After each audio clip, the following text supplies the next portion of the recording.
ॐ यथाग्निर्दाहिका शक्तिः रामकृष्णे स्थिता हिय सर्वविद्यास्वरूपां तां शारदां প্রণমাম্যহম।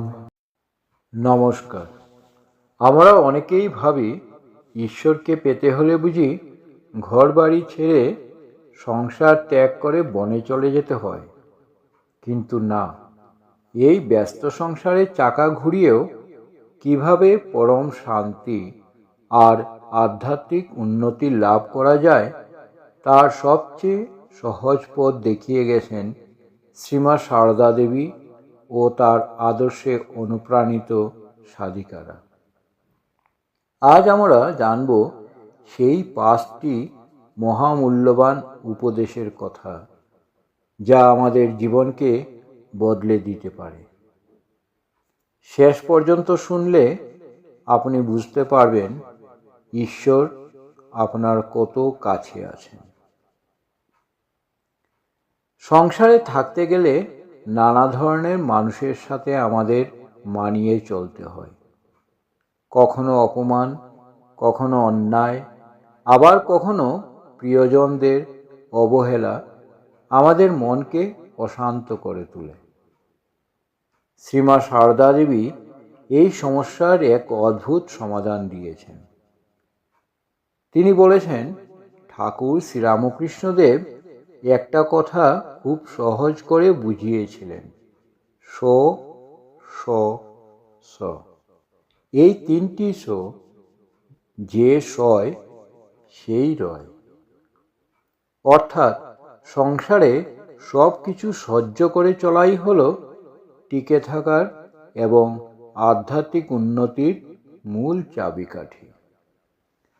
রাগ বা অহংকার নয়, সহনশীলতাই মানুষকে ঈশ্বরের কাছাকাছি নিয়ে যায়।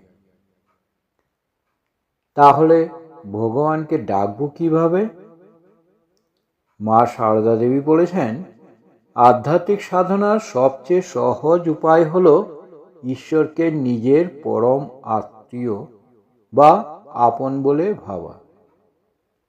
মা তার এক শিষ্যাকে শিখিয়েছিলেন, ঠাকুরকে নিজের আপন লোক ভেবে ডাকলে কোনো কঠিন মন্ত্রতন্ত্রের প্রয়োজন হয় না। আমরা যেমন আমাদের মা বাবা বা সন্তানকে ভালোবাসার টানে ডাকি, ঠিক সেভাবে ঠাকুরকে ডাকতে হবে। মা বলতেন, যখন ভোগ নিবেদন করবে তখন কোনো জটিল নিয়ম না মেনে খুব সহজভাবে বলবে, এসো, বসো, নাও, খাও। জপ বা ধ্যান করার সময়ও মায়ের একমাত্র নির্দেশ ছিল, ঠাকুরকে সর্বদাই আপনার ভাববে।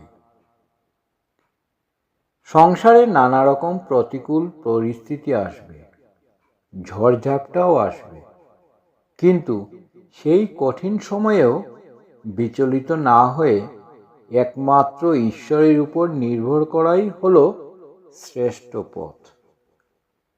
সেই ঈশ্বর নির্ভরতা মানুষকে এক অসীম মানসিক শক্তি দেয়।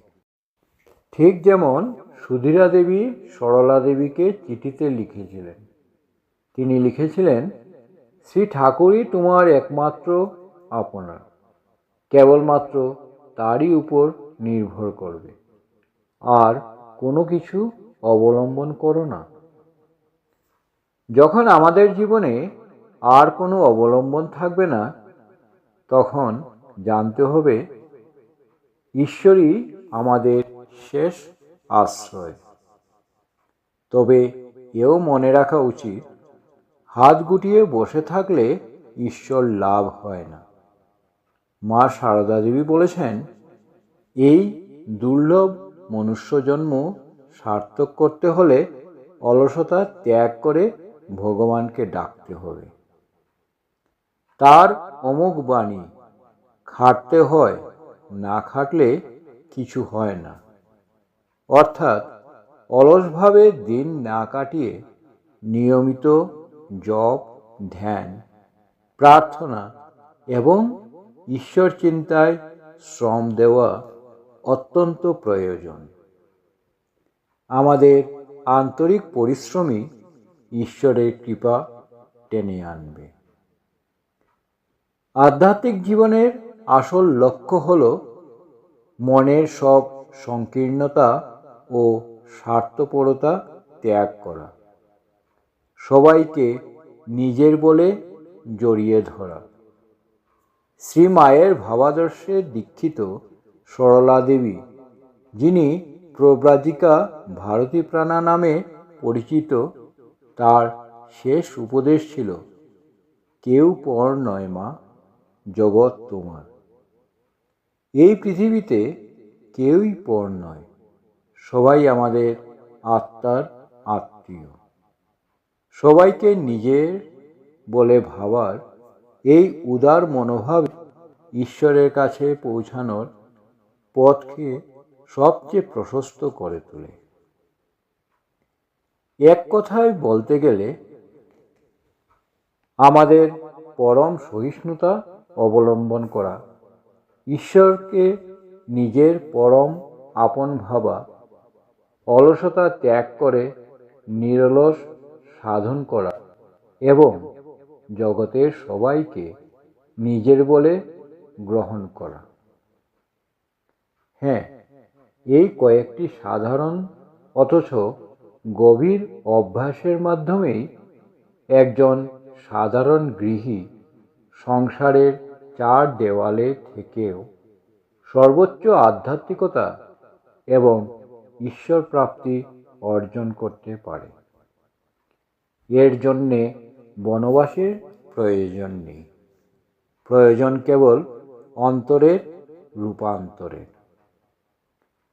তাই আজ থেকে আমাদের চারপাশের পরিস্থিতি যেমনই হোক না কেন, মনকে শান্ত রাখা উচিত। সহ্য করতে শিখতে হবে, অলসতা ত্যাগ করে আধ্যাত্মিক পরিশ্রমে মন দিতে হবে, আর বিশ্বাস রাখতে হবে ঈশ্বর আমাদের খুব কাছেই আছেন। তিনি দূরের কেউ নন, তিনি আমাদের সবচেয়ে আপন। সংসারের সমস্ত কর্তব্যের মাঝেও সবাইকে ভালোবেসে আমরা তাকেই ডাকি। তাতেই দেখব এই সংসারেই আমাদের মুক্তির পথ হয়ে উঠবে।